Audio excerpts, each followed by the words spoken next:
you are one of the new black leaders, as a lot of people believe. You ran for city council last year, and you're now working for the governor's office. And what do you bring to a new black Boston that you think is missing? I think I carry on a legacy. I stand on the shoulders of those folks who came before me. My father, Herb Jackson, was a community activist, and my mother, who is still with us, she has done a lot to make sure that people in childcare have the proper rights. So I think I bring just a down-to-earth, fresh voice. And also I bring optimism. In addition, I feel like I bring the ability to connect people. We are in very difficult economic times, also in social times, and I think I have the ability to connect people across race, ethnicity, socioeconomic background, and help people to see we do a lot better together than we do apart. What should be on the agenda for any new black leadership in Boston? I think economic development. When we look at black unemployment in the city of Boston, it's about 20%, double the national average. I think stressing education and closing the gap that our young people have versus other communities, because we need to be able to prepare them to not only compete with people in this country, but to compete with people in other countries. Science, technology, engineering, and math. Making sure young people are proficient in these areas of the future.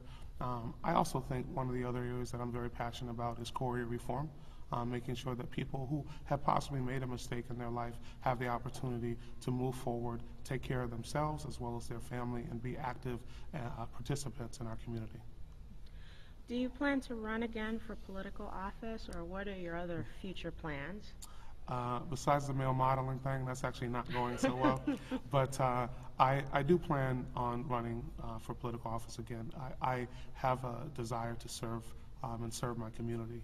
We have had a legacy of great servant leaders, such as Dr. Martin Luther King, such as my father, Herb Jackson, and such as many other people, Governor Patrick, as well as many others in our community.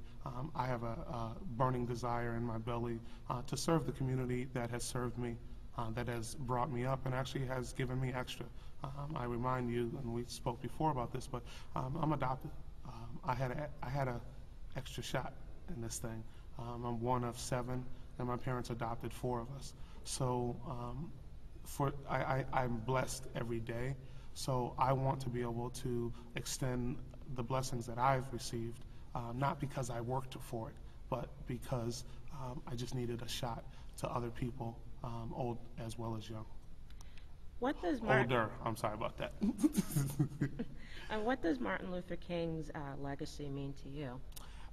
His legacy is a challenge, and it's a motivational challenge to me to look above the everyday things that are going on in my life, and to push forward and actually try to help others outside of me. I think sometimes we can get so focused on our own lives and the issues that we have, but when I look at what's happening to our brothers and sisters in Haiti, and when I look at the tragedy, but also when I look at how many people are stepping forward and being leaders and trying to help people get better.